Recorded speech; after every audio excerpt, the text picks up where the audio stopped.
right. yeah. Yeah, so I think in terms of my life, not much has changed. I mean, I'm still yet the founder and the owner of the Conscious Revolution, and it keeps like if your audience are into human design would know that anyone who is a manifesting generator out there, we are multi-passionate human beings and we can do multiple projects on the go all the time.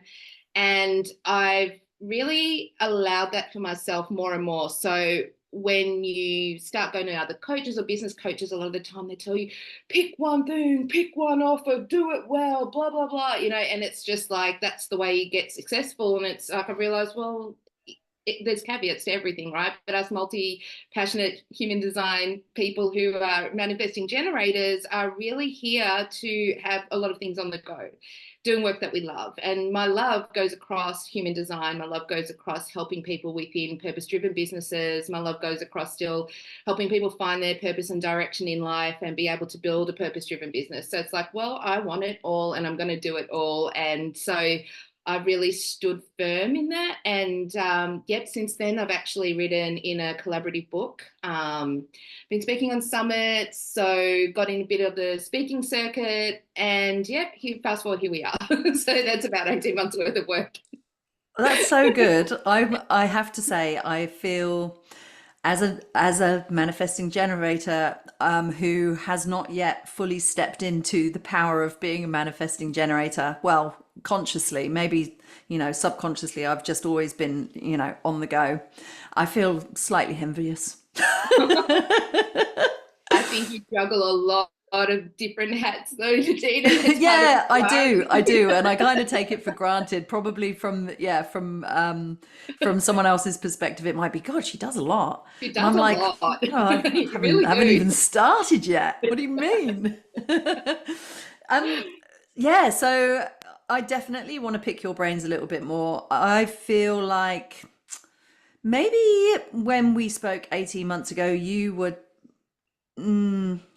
starting out with human design a bit. Well, okay, no, maybe not completely, No, but no, no, but but that was, you've had yeah, 18 more months of delving yeah, into human design and becoming more definitely. more more adept at all of the things, because it's a Oh, lifetime pursuit, isn't it? you go down so many rabbit holes with it and you're never done. It's one of those things that um, the depth of it is just unbelievable. Such a system that like for instance, I think when we spoke about it last time, you can take human design and into the specialty that you're in. So for instance, for yourself, you can go down the rabbit hole of looking into the nutrition side of things and the motivational part of like how to motivate. So then how to actually create better habits based on the centers if you want to focus on that, or you can actually start looking at the arrows, which is more about like your motivation, the environment that you're in, those kinds of things. So you can go and have a look at, okay, I am a PT person, therefore I can actually help people with their diet based on their human design, as well as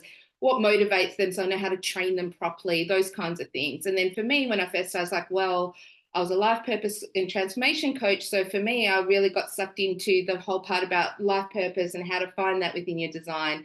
And then also about the unconscious beliefs that are driving us, right? So that was the transformation where I could already figure out where people's limiting beliefs and fears were sitting underneath that and the unique gifts they're meant to give to the world. But the other side of my business is also that I came from corporate. So I did a lot of project management stuff. And I started to realize, well, that was huge for me, my career. And it's just because I didn't want to do it for corporates or there wasn't doing it for meaningful organizations. Let's just keep it diplomatic. We'll do it that way. Um, it's a skill that I'm really great at. So why wouldn't I bring it back into my business, but do it for the people that I want to help and serve, right? So as I went down that path, I was like, oh, okay, there's human design in business stuff where we can start flipping it and start looking at it for entrepreneurs, or like what your skill set is in within a business context, or how people can understand each other within an organization and how you can, start getting them to work cohesively, or who's missing from the group, who you need to hire. So it's just so much. So I've been more focused, I guess, in that part since we last spoke around the business side of where to Right. take it. Okay. uh oh, so many things, so many things. So so I definitely want to talk to you a lot about human design. Yeah. And but before we do, um I want to talk to you specifically about your own life journey. By the way, little aside for the listeners, we did our episode 18 months ago, another episode, and we talk more about human design in that. So if you're uncertain and you want to go back and listen, check it out. You can find that through our guest directory just by clicking on Becky. It's very fancy. So manifestation is where I want to start. Mhm. And the book that you've just collaborated with is actually called Awaken Your Magic Manifestation Journeys. And it's how many collaborators are in there? I Good question. I've just bought the book, but I haven't like got Think right there's into it. about, yeah, look, I know with them because they do 4 projects a year, there's up to 100 spots. Okay. But I know that with this book, it was less than half of that. So I Mm-hmm. think with this particular one, there was probably about 35, 40 stories within Yeah. it at Yeah. most. Yeah. So yeah, we all get a chapter each. Some people had 2 or 3 actually. So Yes, yeah, I saw that. And so yeah. I've read a couple of the stories and I've read your story. Um and yeah, I'm just like super curious to hear about how you got into that collaboration, what the motivation for the collaboration is. Like obviously Awaken Your Magic Manifestation Journeys, it's like there to inspire others, I would assume.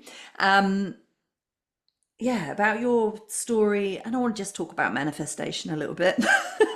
Yeah, let's do Like it. what it means for you and Well, yeah, I mean, manifestation obviously is like the buzzword at the moment for everyone, mm, right? So for a while, it felt like, I mean, everyone heard about the law of attraction, and like that became the really big thing when that book came out about The Secret. So everyone jumped on that, and then it kind of morphed from law of attraction to manifestation. And really, I mean, the interesting thing about all of it is, it's more than the law of attraction. I could go down the whole laws and how they're all combined and each one has its role. It's just that one became the most famous because of the book. But at the end of the day, the whole thing about manifestation is the power within that we all hold, and that we are all actually manifesting every moment of our days, whether we're aware of it or not.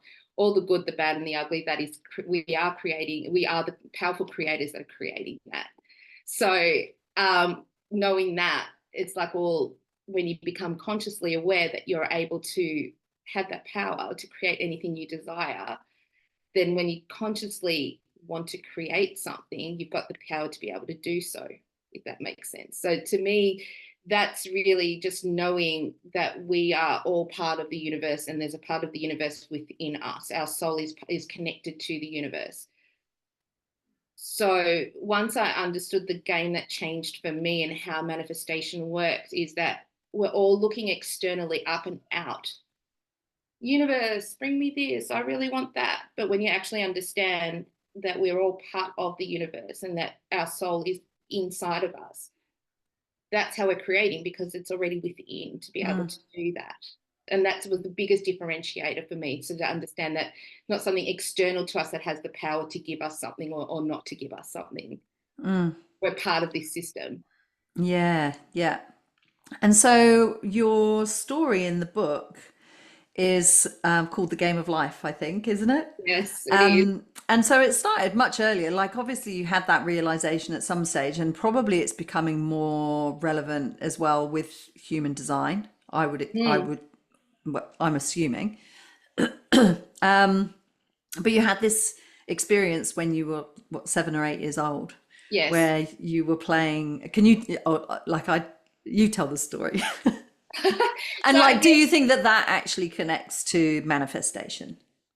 yeah, look, okay, so the part of the story is really about, the game of life is where I think I had my first spiritual awakening as a child. Like I always knew I was a little bit different. I come from a Jewish background, grew up in the 80s. There wasn't a lot of spiritual content out there. Went to a nice Jewish school. We were taught one type of religion. There's a heaven, there's a God that sits there with his beard. He decides whether you're good or bad. He judges you, and all of those kinds of things. And there's no one to question that, but I knew that something was wrong. I knew something was off. And this one day where I used to hang out with, we had our family friends. There was a big group of adults that had a lot of children, all different ages. And we were playing this board game that we always play. It's called the Game of Life. Very patriarchal kind of game. I think it's been around since like a really long time. I think so, yeah. Upgrading as well. So let's take the 80s version. You jump in a car, like you've got a car and you've got a driver, and it's pink or blue. You choose whether you're a male or a female. You drive your little car, and then it gets to this point where all the things of life happen. You get a job, and then you get to a point where you have to stop. You can't pass this point until you get married, and then you have children, and then it's the game of life, and you build this happy life, and off you go into the sunset. Talk about subliminal messaging. Yeah, right. And I was 7 years old, and I remember questioning once, thinking, I don't understand this game. Like, why is it the one and only point in the game where you can't move on unless you get married? And at that point, it was like, hey, you're needing something to respond to as a manifesting generator now. Like, that's the question. And I had this whole vision, and it was like the sky opened up in this living room, and I had a bunch of, it was like these, it was spirit, but it was almost like 12, like from memory, it was about 12 like men, like almost looking down at us playing the game of life, like we were the pawns on the game of life. And so I was thinking, oh my God, we're the people being controlled, going into these cars and getting married or doing what we're doing. But at that time, I was like, there's something bigger than us. And like, just like we're controlling these people or these rules and things on a game, we've got that coming down on us. I knew there was something bigger that was bigger than humans. There was something going on. And this whole thing about one life, one death, go to heaven. If you're a good person, go to hell. We don't have hell so much in Jewish religion, but that was it. And I just knew that there was something bigger. We're part of a bigger system than that. At that point, I was questioning whether it was good, if it was bad. It was, it wasn't scary, but I knew there was something bigger. And that was when my questioning really began. So that was the first thing I really remember. And after that, I just became the weird kid that once I heard, soon after that, a documentary, something about reincarnation. I had to ask my parents what that word was. And once I found out what that was, I was that weird kid going, oh my God, that's a thing that I couldn't explain. Like, there's no beginning, no end. And like, there's no, this is it. So I just went up to everyone, my friends, do you believe in reincarnation? Like the parents, do you believe in reincarnation? Like, everyone at school, like whoever I met, hi, I'm Becky, do you believe in reincarnation? Like, I'm just trying to get to the bottom of all of this. And so I was that weird kid and that wanted to explore all of that. So that was the first experience I had with spirituality and opened my world to questioning and realizing we're part of something bigger than ourselves as human beings. Yeah. So that story in the book is like the beginning of your journey of manifestation, shall we say, spirituality, manifestation. That was kind of like your first inkling that there was something else. There was something else, and that there was something going on, that the humans were the end of the biggest part of the food chain, and then how powerful it was that there was no end and no beginning. So to understand that we were really not human. I mean, this is from the 7-year-old's perspective versus now, but it's the simple thing is that we really are souls having a human experience. The soul is the one in control. The soul is the one that's never ending, and the power behind that and what we are capable of outside of this 3D meat suit, that it's actually like the human is the ride of the game of life that we're actually driving. The human should be driving us. Even though and I know that we are in our 3D human meat suit experience. Yeah. It's really hard not to get caught up in the 3D meat suit human life, isn't it? Like you still get like worried about what people think of you, and like whether you're making the right decision, or if you've got enough money, or whatever, where I'm going to live. Like we still have all of those human experiences. Is it possible? Well, I suppose the yogis might say yes, it is possible, but like through years of meditation practice, is it possible to like get out of that? not escape, but do you know what I mean? Or is Yeah. that's part of it, isn't it? Like, So my so hard. personal thing is we chose to come into human form for whatever reason. And this Mm, is part of the journey is that, yeah, we have amnesia and we're trying to remember who we are. And mm, then some of us have an awakening, some of us don't. Some of us aren't meant to remember this lifetime. So that maybe that's them fulfilling their mission, who knows, right? And we won't ever know till we die. But my belief is if we've come to experience human form for whatever reason it is, then part of that journey is being human. mm, So I don't think it's meant to be to have this whole thing that people talk about the ego death because ego is related to human. It's about how we cohabitate because we've come to experience human form. But our soul is the thing that carries on, not the human. So whatever it is we're meant to be doing, it's cohabitating with the human at this point. And maybe soul just like, hell yeah, I want to come to earth. Let's have a good time. Let's go for the ride. Who knows? And maybe that's as simple as that. yeah. Maybe it's bigger. Like, I mean, a lot of us feel like some of us are massive missions in life. This is why I do the life purpose coaching, because if you feel like you're here to make an impact and a difference, it's probably more than your ego wanting that, that Mm, kudos, like that it's, big noting itself, because it's easier just to stay in a job and get a great salary and climb the corporate ladder and all of that. But if you really feel that you're, there's something inside of you that you're meant to have more meaning in your life and you're looking for that direction, obviously you've signed up for something in this human form that you're meant to be doing and you haven't found it yet. And it's mm, nagging at you. So that's where your soul's calling. It's the calling, right? So that's that you're starting to hear that there's a call. So I just think it's an intricate dance, and how much we do, whether it's right or wrong, that's a human, mm, and yeah. here we are. So When you oh, have you okay, so when you were little you had that first experience, the game of life experience, which I think is so cool. I can remember my first experience of like a feeling. And I yeah. remember I can remember where I was sat in my classroom with, I think, Adam Bartley, Jasper, and Kevin. We were on this long table and there were some other kids as well, but they were the ones I remember turning to them and going, do you feel like life is just like a dream? And I was about 9. And I was like, this is weird. Like, I feel like I'm in a dream. And And I they get all just that look at quite you a lot. weirdly. I get that quite a lot now. Like, yeah. Yeah. Yeah, you do. It really is interesting. And then when you try to unpack it more and more, there's some days where you think that you've cracked the code, and then other Mm, times you're never going to crack it, right? So mm, it's just this thing we'll only know so much until we're not human anymore. yeah. And there is that dance as well, isn't there? Of like knowing the spiritual, the having the awakening, knowing that you have that soul, that spirit, but being in the present. And that's the human experience, isn't it? Yeah, Appreciating the human experience for exactly what it is part of your, yeah, part of that exactly. whole experience. Yeah. I think that there's, I think that there's a point for a lot of people, and myself included, I think, where you do, when you do have that kind of awakening and you're stepping into more awareness around your spirituality and your that you can want to bypass the normal everyday life stuff.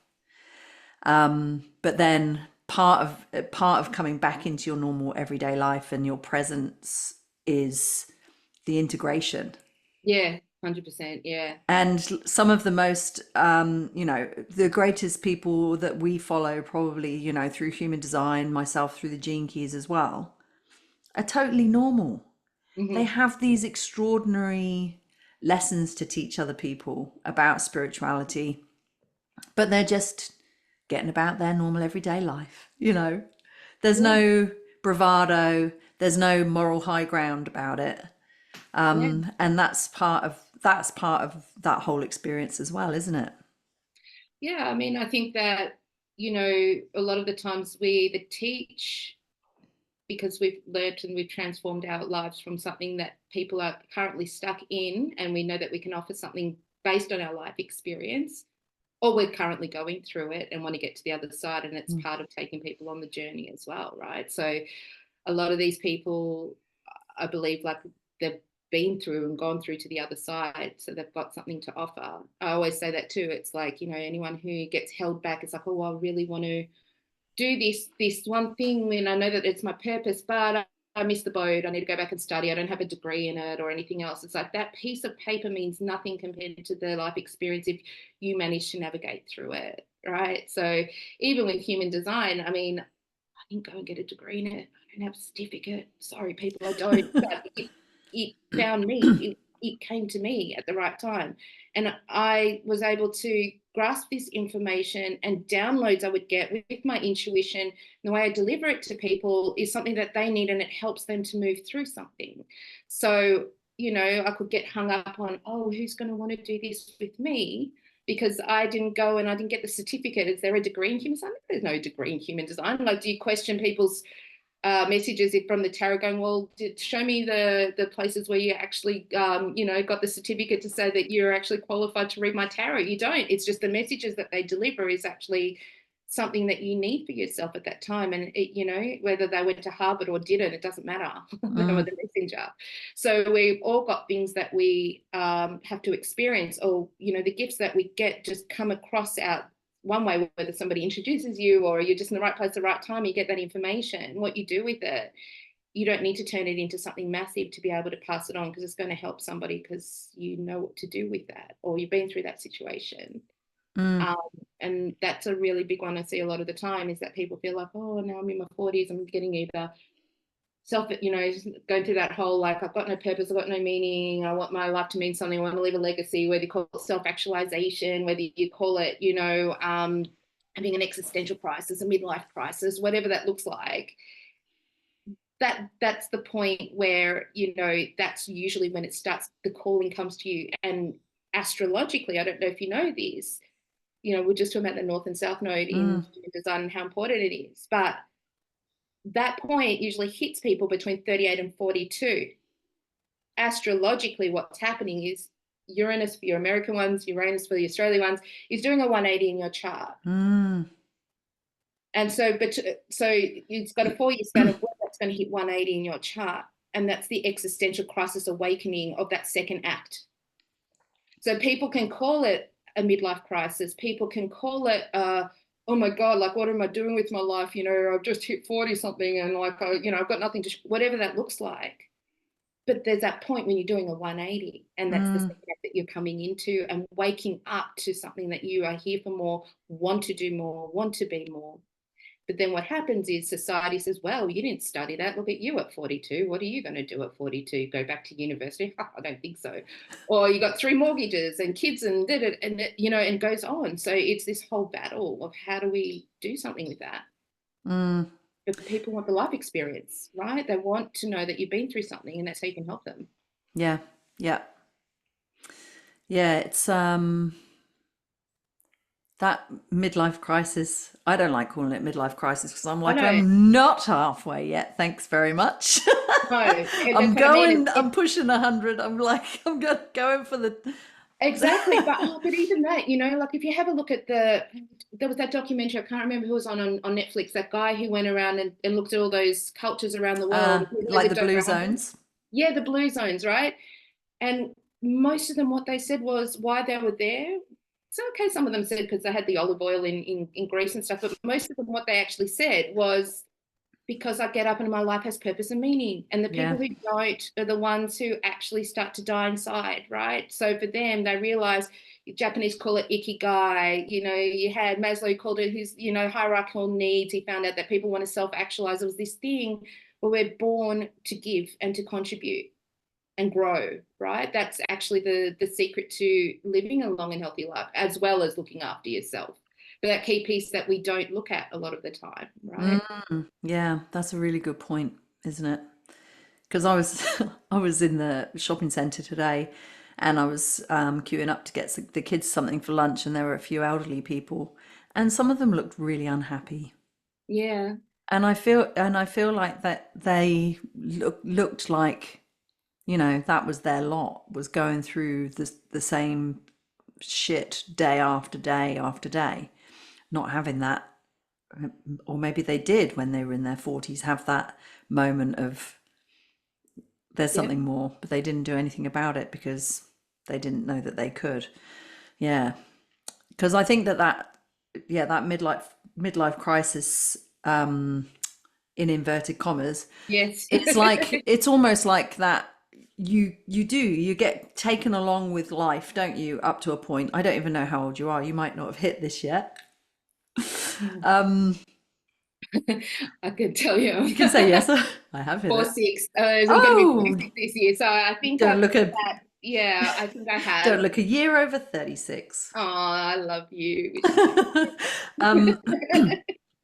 but then you get to there's that Yeah. kind of like, even if it's not like a real nagging, there's got to be something more. There is something, there is like a there is that feeling there's got to be something more. I think that's, yeah.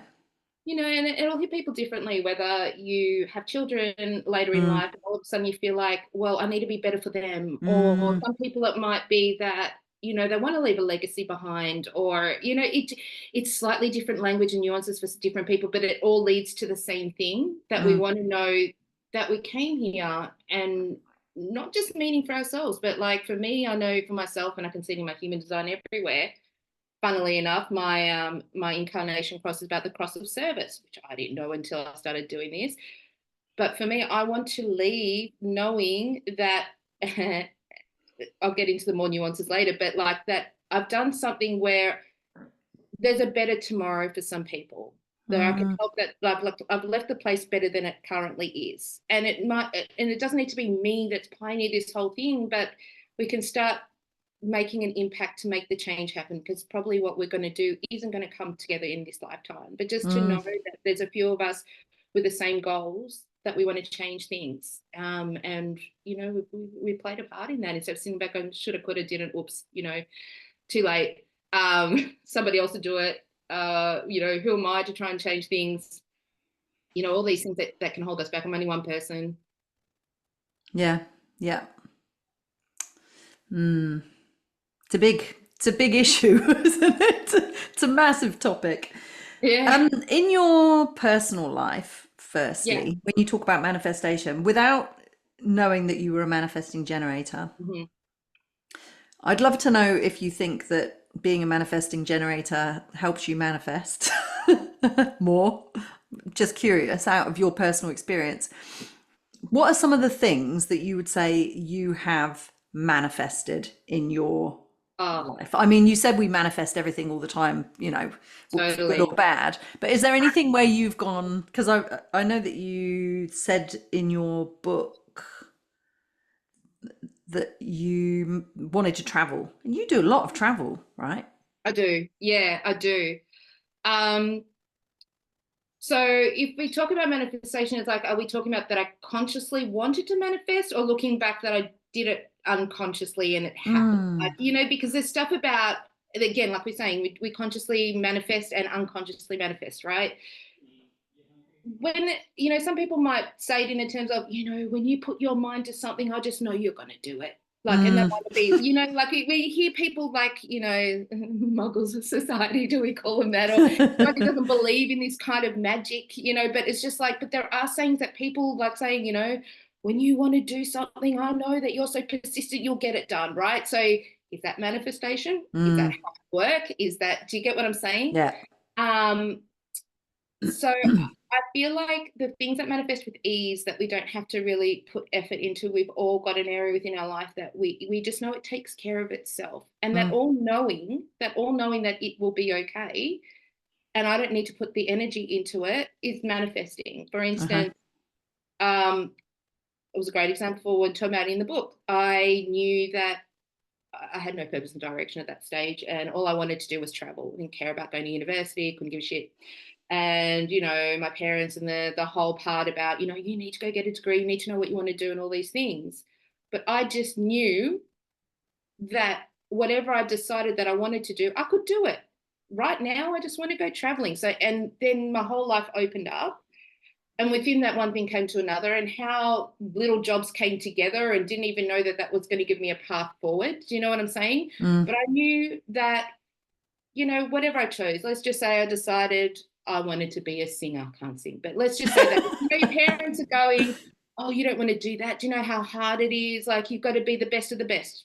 Let's say then, okay, I want to be a graphic designer. Oh, that's a stupid career. It's not business. Like, how many graphic designers do you think? You know what I'm saying? So we've all got it then once we find out what it is that we want to do, and then people try and talk you out of it because it's hard, or, you know, like you need to be the best of the best to do it. Medicine, law to get in, all these kinds of things.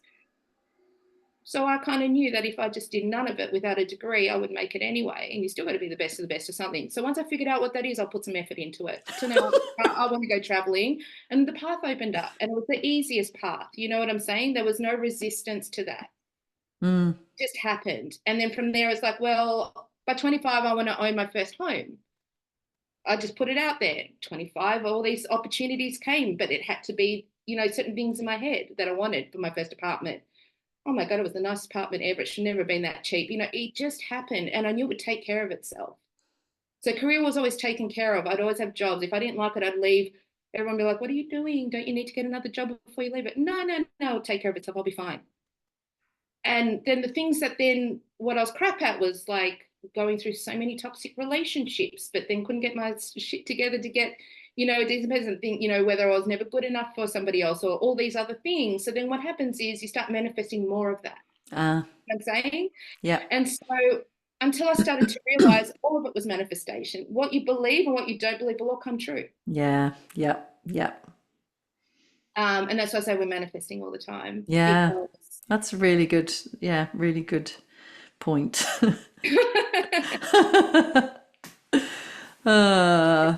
All right, so that's great. I love the bit about your apartment and, you know, leaving a job and that sort of thing. I used to be like that. I feel yeah. like with parenting, you know, it kind of prevents that a little bit. Like, but I used to just be like, Course. I'm Yeah. done. I'm done. And when I'm done, I'm done and I'm leaving. And it'd be like, well, what are you going to do next? I don't know. Doesn't matter. It'll sort itself Doesn't out. matter. And it always did work itself out. But see, the interesting part about that, Nadine, is besides the fact that you got dependent, so you're worrying about somebody else. Manifestation doesn't work on anyone else except for yourself, Yeah, right? right. So even if you took that leap of faith and go, I would be okay, well, it'll work itself out. But our human mind goes in going, safety, I've got to have a roof and provide for my kids and all Yeah. these kinds of things. That's what gets in the way. You get what I'm saying? And we know with human design, it's your design, Design. right? Yeah. Your design, no one else's. So we're worrying about what other people think or what I'm not going to do for other people if I go do a job somewhere else that I hate just for the money. Do you know what I'm saying? You're creating that for because you think I need to create stability. You created it. Well done. You're a powerful creator. Do you get what I'm saying? You're doing Yeah. all of it. Because what you're saying is, I would really like to do this. However, what's really important in my life is to make sure we have a roof overhead. I've got a certain amount of money. Doesn't matter what the job is. I just need to make sure they're okay. I'll worry about me later. Okay, here you go. Ta-da. You know? Right. Ta-da! Ta-da. You got it, mate. You've got a job you hate, but you've got the roof over your head. I love it. Right? So once we understand that we're such powerful prayer, it doesn't mean like you have to be as crazy as me and just jump off the cliff and not, like, you know, even when I started this business, I just quit. And I thought, oh, well, I hate this and I want to start my business. Let's go. It was earlier than I expected, but I was so unhappy. I thought, what's the worst that could happen in the middle of COVID with a massive mortgage? And what's the worst that could happen? Like, seriously, you know, it's like a lot, but I was just like, let's go. You know, and there's ups and downs. I'm not saying it's all been smooth sailing, but you know, there's periods where you can work with your human as well to keep you safe, as well as actually going for what you need without being as crazy as I was. Do you know what I'm saying? Yeah. Yeah. But that part of you that really, that subconscious, that the subconscious message of whatever's the loudest and most dominant thought you have, whether it's conscious or unconscious, is what's driving your manifestation. So if you can rewire your brain, so if you're thinking that, like, I just need to go for a stable job that's going to put a roof over your head, and you're subliminally thinking that's going to be a job I hate, you just created a job that you hated, that with the money that you're getting in to put a roof over your head for your kids. But what if Mm. it was like, but I could have it all. I could have a job that I love that's creating this kind of money and all of that kind of stuff. And I don't have to say yes to the first job that comes along. But by this date, I need to have this job. Do you know what I'm saying? You can still play with it a little bit or look for something in the meantime before you know, there's so many ways you can do it, but generally that's the message that's going on. Yeah, I love that. That was so good. Um, what about clients? Clients. When you've looked at their human design chart, you know, and they've come to you and they've said, I feel like I've got this purpose. I want to do something. I want to, start this business or change my business or whatever it is. What have you got any like real standouts where you've kind of drawn out those points in their chart and they've started living that? Yeah, I mean, I can speak about one of my clients at the moment. So we're actually working with one of my clients. He's still in the 9 to 5, and we got to the purpose part, definitely. And now it's the transition and how we're going to bring it together. And really, look, people always ask me, like, well, what do you look for in the chart specifically? And it's That's a different for secret. everyone. No, it's not that. It's like I can't say like this is where you start. Like, yeah, Mm, I do a bit. It's like, yeah, everyone wants to know their type to start with, but then they put so much emphasis on the type. But when I'm mm, getting into this part, you can't. There's certain things and it tells a whole story to me. So I'm looking into the different parts of the story to go, right, this is where you're out of alignment currently, and this is what we can do to bring you back into alignment with yeah. what it is you need to do. And that's going to be different for everyone. But if you're like brand new and you're so curious about human design, first thing I'm going to say is what we all do is we go down this rabbit hole of information and we can't consume enough. It's just so fascinating. But then we forget to actually apply it to our lives and how it can Mm, actually impact. So then people jump into the next model and the more advanced thing, and I want to do this and I want to know more of that. So start off slowly and learn how to implement it and practice it in your life to make the differences, right? So mm, with my clients, I'm going to be looking at whatever some of their limiting beliefs or fears are, or what motivates them, or there are things that are their strengths that that they don't even know that they have, like their zones of genius, and it's usually things that they can do with their eyes closed and don't even realize they're so good, or like everyone can do it but they can't. So we start tapping into, right, if you're going to start a business, let's have a look at we look at the purpose. I mean, purpose is very broad when you look at human design. It's not going to say, hey, you're meant to be a doctor. Yay. Like, I'll be a doctor. It's not like that. But it's unpacking all of that. And then also then looking at their strengths and their gifts and what they want to do within their business, doing what they love. If they're a generator, manifesting generator, is really important. So how do you offset the rest? What you don't want to do, what gives you the frustration, and all those kinds of things. So you build it from the ground up that way. And that's what's really beautiful about the chart is you can start to look at the gifts that they're here to give, how you can actually then attract clients because they're looking for that, how you can actually, you know what I mean, look at the parts that frustrate you and then how do we offset that, so there's so much going on, mm. and it just depends how much they're in alignment with the particular part and how they Yeah. want. That's one thing I was going to say actually to the listeners is like if you're unfamiliar with human design, like often we aren't actually living in alignment with our design, right? We get influenced. I like to say influenced rather than conditioned. Mm-hmm. We're influenced by other people in our lives, often from childhood. That can be where the majority of it can come from. Excuse me. And so what the goal of a human design expert is, or in your role when someone's working, wants to really step into to their power and purpose, is finding out who they really are, Mm-hmm. and then it's almost like,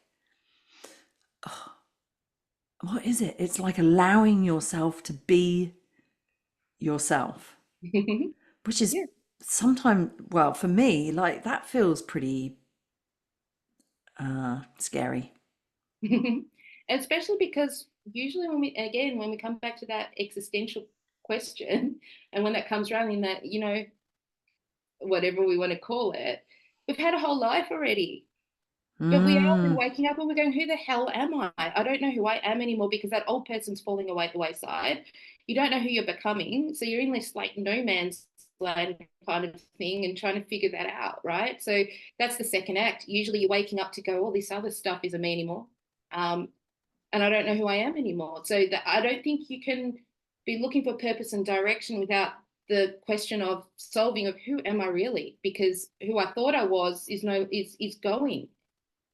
And so that connection is huge, mm, right?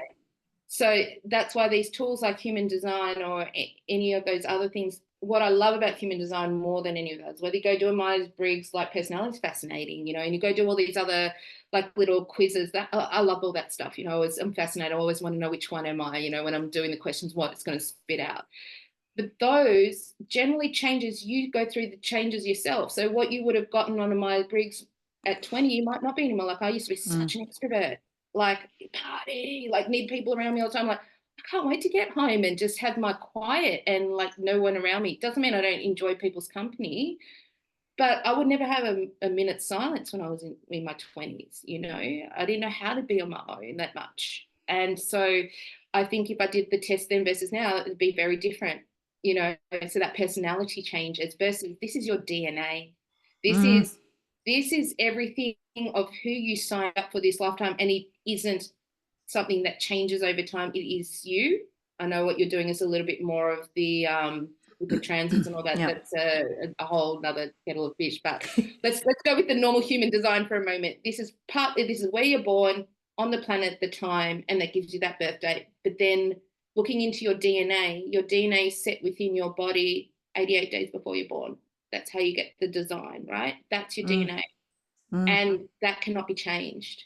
One thing I always get asked by clients, like, oh, well, how do I color this part in on my chart? I really want that. And it's like, well, it's not about that. It's about actually, you can't, this is your DNA. You can't just say, well, I don't like that part of my DNA. I'm just going to throw it out and put something else in.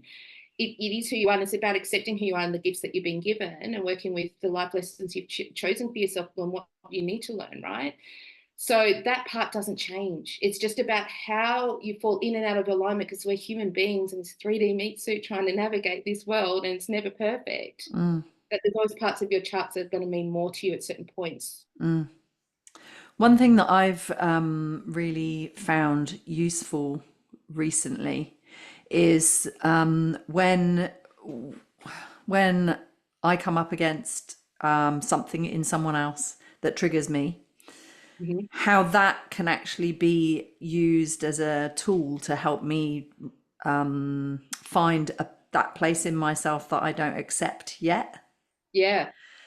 And how that can also help lead you back to who you are in Mm-hmm. your design.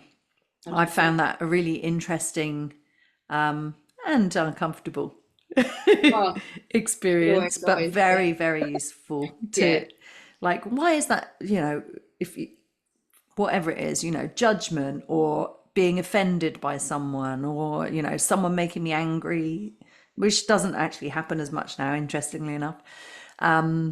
But yeah, like, what is it about myself that I don't like, or what is it in them that still,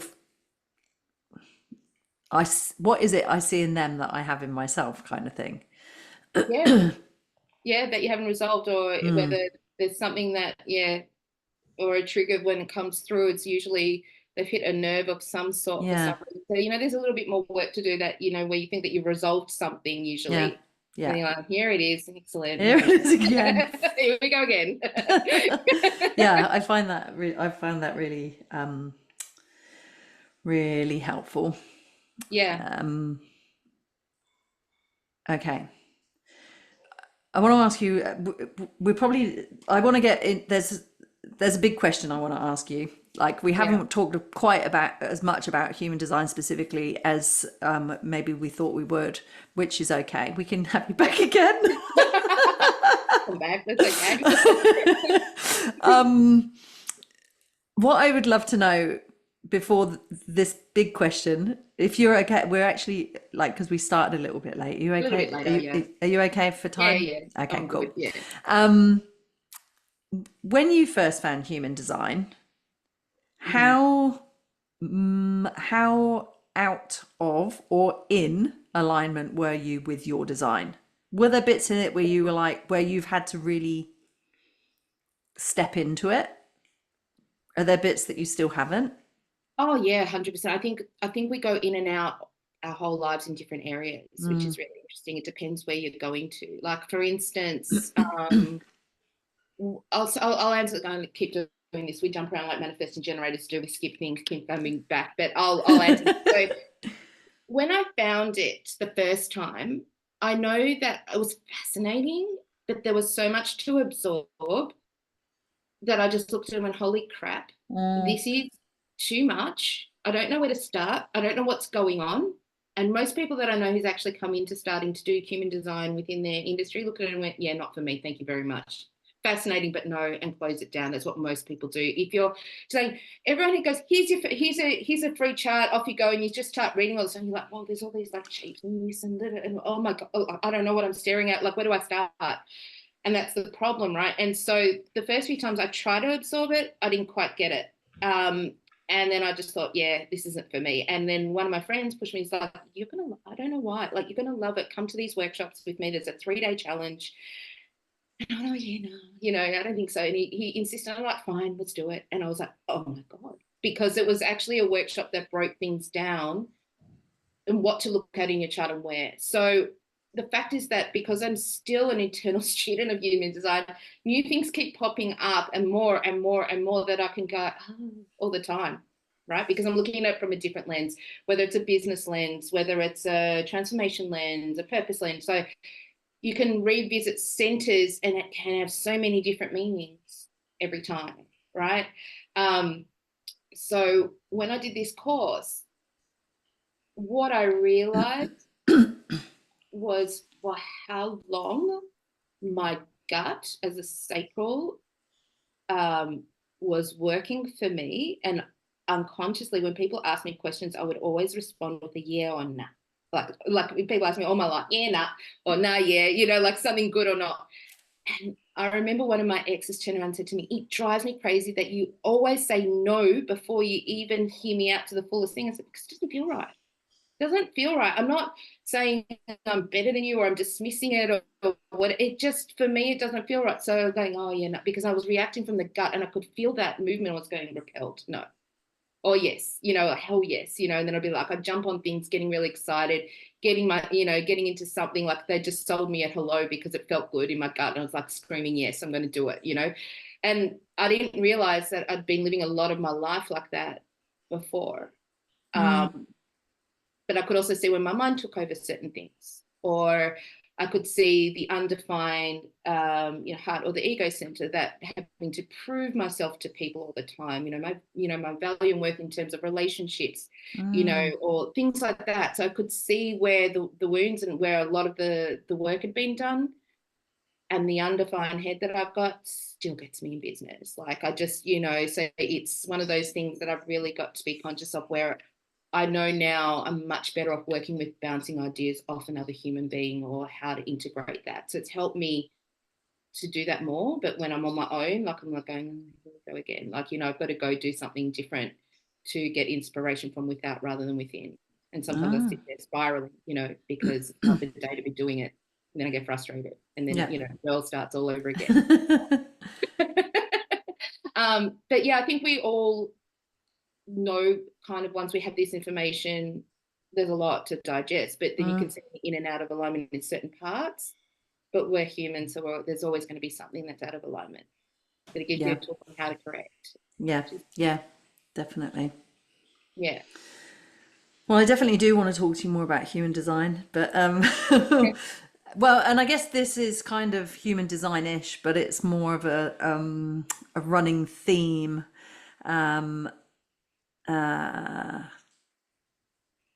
2027. So we just went into the age of Aquarius recently, I believe, and the incarnation cross is moving to Sleeping Phoenix. Yes. In 2027. Yeah, so out of the cross of planning and into the Sleeping Phoenix. Sleeping Phoenix. Anyway, we know that there's a whole bunch of shit going on in the world. And many, well, in the circles that I tend to be mixing in of late, human design, transference healing, gene keys, prophesy. Is that the word? Is that how you pronounce it? Talk Yeah. about a coming change Yep. and like this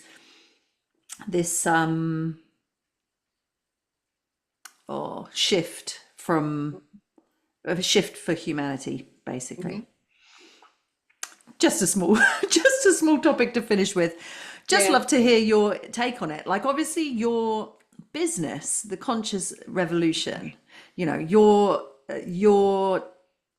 guiding your clients to work in a more heartfelt way, right? Mm-hmm. To have Into it. conscious, to work Mm-hmm. consciously. Mm-hmm. So what's your take on all of this Well, it's interesting because, mess? yeah, look, I didn't really look too much into. I mean, I knew the whole 2027 that there's going to be a big shift. Firstly, I started to read about that the main shift was going to be like to get down to the technical parts of it was more around. We believe in human design at the moment that the intuitive center is the spleen. So, oh, yes, The yes, yes. spleen, right? And so what's happening with this is that there's going to be a new type coming to the planet as well. So this type is actually where this solar plexus is going to be the ruler of the intuition. So it's an emotional tie, which is your intuition center. That's what I first read about it. Like, I thought, okay. So, but then apparently there was going to be, and then when I was looking more and more into it from Ra's perspective and like a lot of doom and gloom around what's coming. And so I turned off because I didn't really, I was like, oh God, this guy is like, you know, if he's such a prophet and he's done this amazing thing, like when I started to read about it, I was like, whoa, that's bleak. Oh my God. Like I don't want to believe our world's going to A that. lot of his language is kind of a little bit Bleak. bleak. Yeah. And then I realized you can leave it to interpretation. Yeah. Like we do in human design now, like a lot of us move through, it's like, you know, getting the Bible and interpreting it now because his language was kind of very, how do we put it? It's not dry, it's just a different world. Like when most people can't absorb what he's saying, you're like, what? You know, so it takes a bit of interpretation. And I think that, yes, so there's a new form of humanity, but apparently if you look at the war that's going to happen because, oh my God, they're what they're expecting, right? So instead of thinking that we're evolving, but what we can see is if we just look back at the centers, we are looking at humanity from a perspective of we've never dealt with our emotions. That's the solar plexus and emotional response. A lot of people who have the emotional center, that's their intuition powerhouse, right? Already. So like that's intuitive guidance. For me, what I believe is that we are stepping into that place where we're trying to integrate soul having that human experience in general. And we're going through an awakening, that consciousness that's happening with humanity, next evolution. Yeah. So it makes sense that that's what Ra was seeing is that becoming the focus of the center. It's going to be about people who start getting in tune with their emotions, that their intuition is going to start being more heightened if they actually want to get into the feelings. Because energy, if we talk about the energetic frequencies of things, we talk about energy and your feelings and emotions having a frequency. And we talk about raising the vibration of the planet to manifest or whatever that is. But when we're talking about if that all has a frequency, it's actually then we're getting in tune into a frequency. Do you get what I'm saying? So everything is on intuition, which means everything is about soul moving, knowing that we can get in tune with our soul. And what that means really is we need to not bypass our emotions anymore. Okay.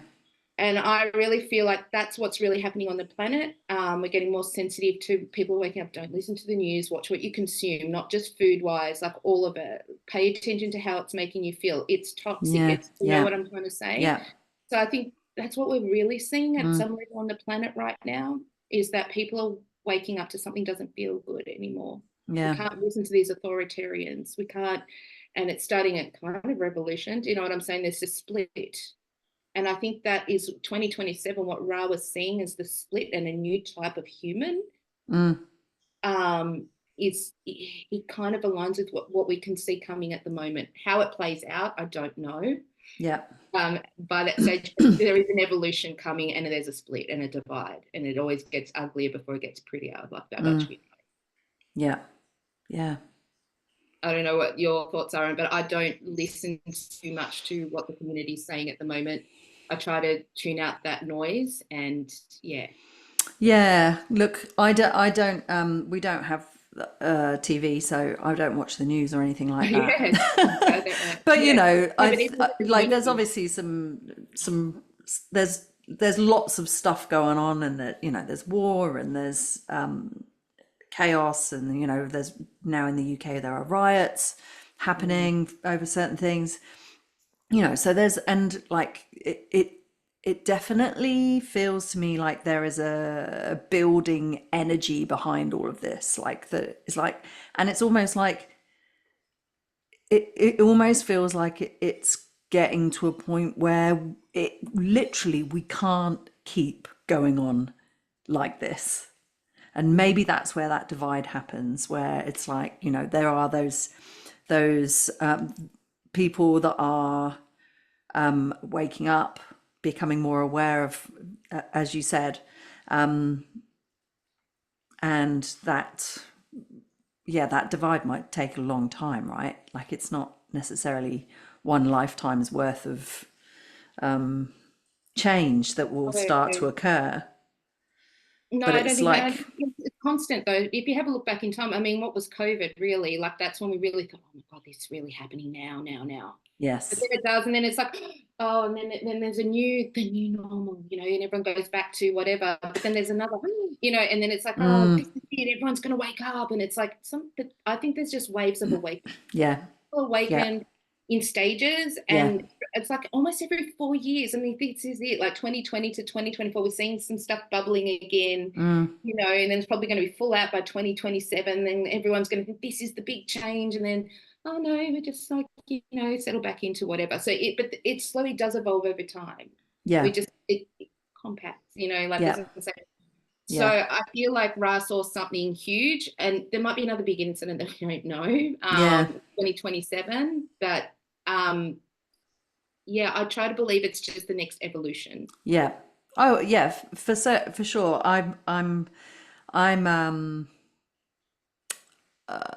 I feel like whatever's going to happen, it's going to happen, and it's necessary for that shift. But I'm not like fearful. Do you know what I mean? Yeah, exactly. Like, And I don't know how messy it's going to be, and I don't know how deeply impacted I will be from the mess, but and probably not, you know, because again, it's like possibly not. if you've done the work, you know Yeah, what I'm saying? You've gone through the awakenings, right? So we're here to help the next level of humanity who are going to go through whatever it is they're going through. yep. I mean, I don't think I believe like a few of us really felt something weird was going on in 2020, had no idea what we were going to be hit with. I felt something, but I thought it was within me that I was about to elevate myself to that next level. I thought it was another spiritual awakening. I didn't see it as a collective thing, No. you know. So it was like, but that was like, it's your time. You like get up and do something, because all these people now who are going through this, they need you now. You've done some of this work, and as we, you know, so it's just like, who knows what role we will take on in 2024. But I believe, 2027. But I believe that that's going to be the start of whatever the next, you know, shocking thing that people need help with, right? Yeah. Yeah. Or it could be good. Who knows? It'd be nice. It doesn't have to be shocking. That would be nice. Yeah. Yeah, it could be nice. I didn't want to end on a downer. I was just, you know, it's a curious time, and I was just interested to get your insights, especially as you're an intuitive human. Yeah, look, I think we're in it. Like from 2020, we've been in something, you know, the economy. If you look externally, you can look at it externally as like businesses have suffered, people have suffered, they're still recovering, even though we think it's, oh my gosh, that was just, you know, 2020, get over it. But the ripple effect of what has happened, like no one talks about COVID itself being the danger anymore, but it's impacted all of us in ways that you can never imagine, and that is still coming out, you know. I remember once a survey coming out, after 2 years and going like, do you feel like you've got some sort of, social anxiety or something, or like depression or something from being locked up? I'm like, actually, I don't know how to answer that. I don't know. And so there's these things that you don't know how it's impacted you yet. Yeah. And now, we are in a global recession without people calling it. People are suffering in certain ways. So but we handle it as it comes. It's not that scary once you're in it, but there's stuff going on, but people need help, right? That's how I see it. Whatever it is that's coming in 2027, it's going to just feel like another thing we'll deal with as a collective. And yeah. Good tip. Yeah. It's been great to have you on. Love it. Could easily talk for another hour. And I know that you mentioned jumping around a little bit of a manifesting generator. I hope I didn't do that too much when I was asking you questions. No, I think it was me. I think I answered some and then we moved on as we do. And I realized, I don't think I answered that properly yet, but that's okay. That's okay. Everything is exactly as it should be. That's my motto with this podcast. Yeah, I love it. Whatever was required has been recorded. Fantastic. Love it. Thank you so much for joining me again. I really appreciate you taking the time out. Love being here. Bye Thank for you. now. Bye.